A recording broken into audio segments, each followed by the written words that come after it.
আমার আব্বার দাড়িগুলো কবরের ওই পাশে ফেলানো, আমি নিজের হাতে আমি দাড়িগুলো টোকাইয়ে রাখছি। আমার আব্বার দাড়ি, মাংস, ইঠি, কাপড় টুপড় সব ফালানো, ছিড়ানো ছটানো সব জায়গায়। পুরা গ্রামের মানুষ স্তব্ধ হয়ে গেছে যে এরা কত বড় নিষ্ঠুর, কত বড় জঘন্য। আমাদের কবরস্থান থেকে আজকে নিশিরাত্রে 6টা লাশ উঠাই নিয়ে, লাশগুলি সব পচে নেই এখনো। তারপরে তাদেরকে পাশে একটা বাগানে নিয়ে ব্লেড দিয়ে চাইছে দাড়ি টাইনে কি বিচ্ছিরিভাবে, এটা বলার মতো না। আমরা খুব মর্মাহত। আমরা তো অনেক কষ্টের বিনিময়ে আমরা সাংবাদিকের সাথে কথা বলতেছি, আসলে আমাদের কথা বলার মতো কোনো ভাষা নাই। এইখান থেকে একটা নিচে,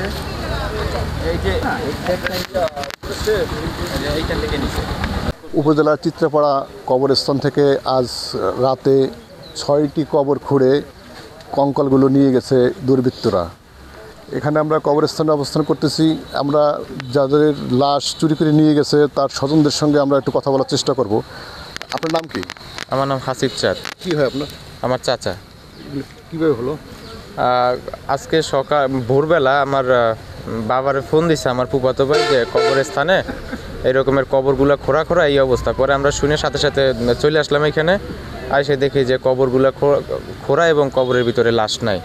হ্যাঁ, এগুলো দেখলাম এবং পাশে ঝোপের ভিতরে, তখন ওইখানে ঝোপের ভিতরে গেলাম, তখন দেখলাম যে ঝোপের ভিতরে আপনার লাশের যে কাপড়গুলো ছিল, কাপড়গুলো আলাদা করে তারা কঙ্কালগুলো সব নিয়ে গেছে। আচ্ছা আপা, আপনার বাবার তো কবর ছিল এখানে, লাশটা নিয়ে গেছে না? হ্যাঁ, আমার বাবার কবর ছিল, আমার আব্বার লাশ এখান থেকে নিয়ে গেছে আজ রাত্রেই। তো কবরের ওই পাশে পশ্চিম পাশে টাইনে নিচে নিয়ে ওই জায়গা মাংসগুলো শুকিয়ে গেছে, ওইগুলো রাইখে গেছে ফালাইয়া। কাফনের কাপড় রাখা আছে। আমার আব্বার দাড়িগুলো কবরের ওই পাশে ফেলানো, আমি নিজের হাতে আমি দাড়িগুলো টোকাইয়ে রাখছি। তা আমি আর দৃষ্টান্তমূলক শাস্তি চাই, যাতে আর কোনো সন্তানের এরকম বাবার শরীরের অংশ হাত দিয়ে না টোকান লাগে, এর বিচার চাই আমি। এখানে কি আগে পরে কখনো এরকমের ঘটনা ঘটছে? না না, কখনোই ঘটেনি, এই প্রথম। আগে পিছে কখনো এগুলো হয় নাই। গতকালকেও আমি 10টা বাজে এই জায়গায় আসছি। আমার আব্বার কবরের পাশে দাঁড়াই আমি কবর জিয়ারত কইরা কান্নাকাটি কইরা, আমার মা অসুস্থ, আমি মার কাছে গেছি। কালকে সন্ধ্যায় আমি বাড়ি গেছি, সকালবেলা একদম 6টা বাজে আমার ছোটো কাকা ফোন দিছে। তারপর আমি কবরস্থানে আসলাম, আইসে দেখি যে এই অবস্থা, আমার আব্বার লাশ উঠে নিয়ে গেছে। আমার আব্বার দাড়ি, মাংস, ইঠি, কাপড় টুপড় সব ফালানো, ছিড়ানো ছটানো সব জায়গায়। এর শাস্তি চাই আমরা, বিচার চাই। আমাদের কবরস্থান থেকে আজকে নিশিরাত্রে 6টা লাশ উঠাই নিয়ে, লাশগুলি সব পচে নেই এখনো। তারপরে তাদেরকে পাশে একটা বাগানে নিয়ে ব্লেড দিয়ে চাইছে দাড়ি টাইনে কি বিচ্ছিরিভাবে, এটা বলার মতো না। আমরা খুব মর্মাহত। আমরা তো অনেক কষ্টের বিনিময়ে আমরা সাংবাদিকের সাথে কথা বলতেছি, আসলে আমাদের কথা বলার মতো কোনো ভাষা নাই। আমাদের কথা বলার মতো, আমরা পুরা গ্রামের মানুষ স্তব্ধ হয়ে গেছি যে এরা কত বড় নিষ্ঠুর, কত বড় জঘন্য।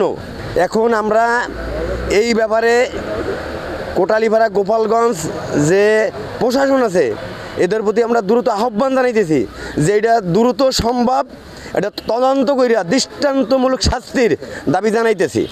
5 মাস আগে চানমিয়া চাঁদ 85 বছর বয়সী মুরব্বীর মৃত্যু হয়, এখানে তার কবর হয়।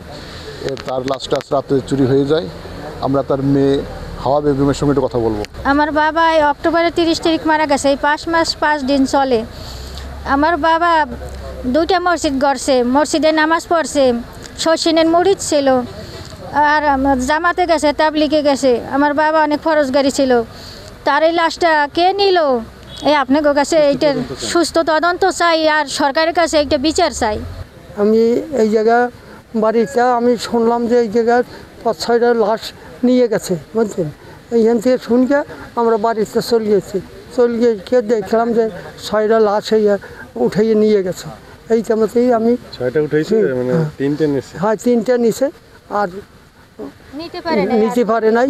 এই চামাচ আমি করছি। আমার বাড়ির শীতকুণ্ড, আমি তো জানি না, শুনছি কোটালীপাড়া যে লাশ নিয়ে গেছে, তা আমি দেখার জন্য আসছি। তা দেখতেছি আসলে 5-6টা লাশ কবর খোঁচা। ওই সাইডে যে কটা কবর খোঁজছে কটা ঘুরে ঘুরে দেখলাম আর কি, যে কবর খোঁচা হয়েছে, লাশও নিয়ে গেছে। এখানে ঘুরে যেটা আমরা দেখতে পাচ্ছি, এখানে একাধিক কবর থেকে মাটি খুঁড়ে অন্তত 6টা লাশ নিয়ে গেছে। লাশগুলো কাপড় চোপড় ফেলে রেখে গেছে, শুধু কঙ্কালগুলো নিয়ে গেছে, এমনটাই দাবি করছে এখানের স্থানীয় জনগণ। কাজী পলাশ, কোটালীপাড়া, মাই টিভি।